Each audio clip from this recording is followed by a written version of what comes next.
శ్రీరాములు శ్రీనివాస్ గారు గత నెల 30వ తేదీన ఆత్మహత్య ప్రయత్నం చేశారు. ఆత్మహత్య చేసుకున్నారు.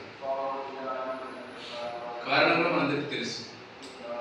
తనకు 6 నెలలుగా పోలీస్ స్టేషన్ విధులు నిర్వహిస్తూ ఉన్న ఎస్ఐ గారు, అక్కడున్న సిఐ జితేందర్ రెడ్డితో పాటు ఒక 4 కానిస్టేబుల్ సన్యాసరావు, సుభాని, శేఖర్, శివ, నాగరాజు, ఇంకొక కంప్యూటర్ ఆపరేటర్ నాగలక్ష్మి, వీళ్ళు నిరంతరం ఆయనకు సహకరించకుండా వేధిస్తూ, అవమానపరుస్తూ, తప్పుడు వార్తా కథనాల పత్రికలు రాయిస్తూ తనను మానసికంగా అటు కులపరంగా వేధించడం మూలంగా తప్పని పరిస్థితుల్లో, ఇక ఏమీ చేయలేని పరిస్థితిలో తను ఆత్మహత్య చేసుకున్నట్టు మనకు తన మరణ వాంగ్మూలంలో చాలా స్పష్టంగా ఎస్ఐ గారు చెప్పిండు. తన మరణానికి కారకులు ఎవరు, అనే విషయాలు చాలా స్పష్టంగా తన చివరి తుది శ్వాస విడిచే సమయంలో తన మరణ వాంగ్మూలాన్ని ఎస్ఐ గారు తెలియజేశారు. ఈ 4తో పాటు ఇంకొక ఇంటెలిజెన్స్ కానిస్టేబుల్ శరత్ కూడా ఉన్నాడు.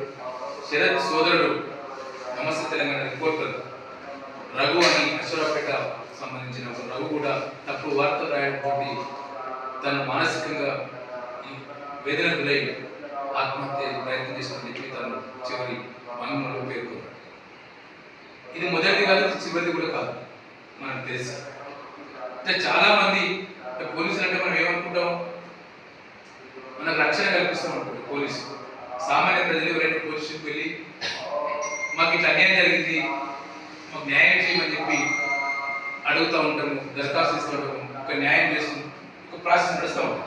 కానీ ఇతరులకు న్యాయం చేసి ఇతరులకు రక్షణ కల్పించాల్సిన ఒక ఎస్ఐఏ చివరికి తన ప్రాణాలు తీసుకొచ్చిన ఒక పరిస్థితికి నెట్టబడినట్టే ఈ రాష్ట్రంలో, ఈ దేశంలో కులం ఎట్లా పంజాబిస్తుంది, దళిత అధికారులపై ఎట్లా వివక్ష కొనసాగుతుంది అనేది కూడా మనకు వల్ల చూసుకోవాల్సిన పరిస్థితి. వీటిని నివారించాల్సిన ఉన్నతాధికారులు కానీ ప్రభుత్వం కానీ ఎటువంటి చర్యలు తీసుకోవడంలో విఫలమైన సందర్భం కనబడుతుంది. ప్రభుత్వం కనుక స్పందిస్తే, ఎస్పీ స్పందిస్తే, డిఎస్పీ గారు స్పందిస్తే తను బతికేవాడు. తను కంప్లైంట్ ఇచ్చాడు, ఆమె ఇట్లాంటి వేదికలు గుర్తిస్తున్నారు, ఇట్లా సహాయ నిరాకరణ చేస్తూ ఉన్నారు కానీ అని చెప్పి ఎస్పీకి కంప్లైంట్ ఇచ్చాడు, ఆయన డిఎస్పీ కంప్లైంట్ ఇచ్చాడు. కానీ తిరిగి ఆయనకే మెమోలు ఇవ్వడం మూలంగా 6 మెమోలు తనకు ఇచ్చిన పరిస్థితి. ఎంత ప్రతిభావంతుడు అంటే ఒకేసారి 4 ఉద్యోగాలు వచ్చినాయి. కానిస్టేబుల్ ఉద్యోగం చేస్తూనే తను ఎస్ఐ పోస్ట్ వచ్చింది, అదేవిధంగా రైల్వే ఎస్ఐ రాసి రైల్వే ఎస్ఐ పోస్ట్ వచ్చింది, ఇంకా వేరే ఉద్యోగం కూడా తనకు వచ్చిన సందర్భం మనకు కనిపిస్తూ ఉంది. ఒక జ్ఞానవంతుడు, అత్యంత తెలివివంతుడైన ఒక ఎస్ఐని దళిత జాతి ఈ సమాజం కోల్పోయిన పరిస్థితికి కూడా నెట్టబడిన పరిస్థితి. ఇవన్నీ ఒకటి జరిగితే, రెండవ కారణంలో సిఐ జితేందర్ రెడ్డి భార్య ఒక వీడియో రిలీజ్ చేశారు.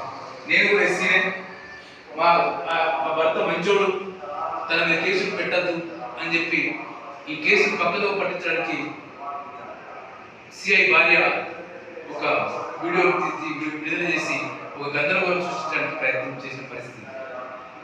30 ఆత్మహత్య చేసుకుంటే జూలై 1 నాడు సికింద్రాబాద్ యశోద హాస్పిటల్లో మేము వెళ్ళి చూసి ఆయన కండిషన్ తెలుసుకొని ఆయనకు మెరుగైన వైద్యం అందించాలని చెప్పి వెంటనే నేషనల్ ఎస్సీ కమిషన్కు, స్టేట్ ఎస్సీ కమిషన్స్కు, డీజీపీకి కంప్లైంట్ చేశారు.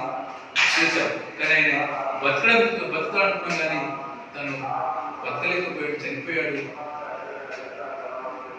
కాబట్టి మొత్తం ఈ వ్యవహారంలో బాధ్యులైన, ఇప్పుడే ఒక వార్త కట్టింగ్ వచ్చింది, 4 కానిస్టేబుల్ సస్పెండ్ చేసినట్టు అక్కడ ఎస్పీ ప్రకటించారు. ఇలా పేపర్లు కూడా అక్కడ లోకల్ జిల్లా ఎడిషన్తో వచ్చింది. మరి సిఐ సంగతి ఏంటి? సిఐ జితేందర్ రెడ్డి సస్పెండ్ చేయరా, ఆయన అరెస్ట్ చేయరా? మొత్తం వీళ్ళందరి కేసు నమోదైంది. హైదరాబాద్ మార్కెట్ పోలీస్ స్టేషన్లో ఎస్సీఎస్ అట్రాసిటీ కేసు నమోదైంది. తర్వాత 0 ఎఫ్ఐఆర్ అయిన తర్వాత మహబూబాద్ పోలీస్ స్టేషన్ ట్రాన్స్ఫర్ చేయడం జరిగింది. అక్కడి డిఎస్పీ మొత్తం దీనంతా ఇంక్వైరీ విచారణ చేస్తూ ఉన్నాడు. కాబట్టి సిఐని వెంటనే సస్పెండ్ చేయాలి. మొత్తం సిఐని కానిస్టేబుల్ను హత్య అనేది ఇది కొత్తగా బిఎన్ఎస్ చట్టం వచ్చిన ఐపీఎస్ రద్దయి భారతదేశ సంవిధానం చట్టం వచ్చింది. ఆ చట్టం ప్రకారం సెక్షన్ 108 ప్రకారము వీరందరిపైన హత్య నేరం వచ్చాయి. ఇది ఇది ఎస్ఐది ఆత్మహత్య కాదు, హత్య ఇవాళ మనం చూడాల్సిన అవసరం ఉంది అనేది మనం గమనించుకోవాలి. ఇది ప్రభుత్వం చేసిన హత్య, ఇది అక్కడ సీఐ చేసిన హత్య, మొత్తం వ్యవస్థ చేసిన హత్యగా ఇవాళ మనం చూడాల్సిన అవసరం ఉన్నది. ఇది ఒకటైతే గత 2 నెలలుగా మొత్తం తెలంగాణ అంతా దళితుల మీద దౌర్జన్యాలు నిరంతరం కొనసాగుతున్నాయి.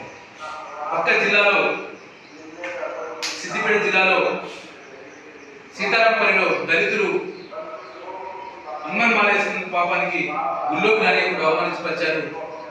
అదొక సంఘటన జరిగింది.